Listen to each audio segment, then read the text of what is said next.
పచ్చని పొలాల మధ్య ఉన్న చిన్న గ్రామం,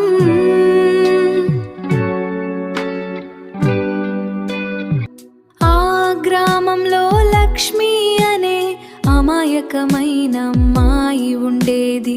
అదే గ్రామంలో రాము అనే కష్టపడే రైతు అబ్బాయి ఉండేవాడు.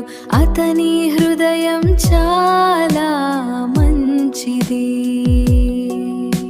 ఒకరోజు బావి దగ్గర లక్ష్మి జారి పడబోతుంది.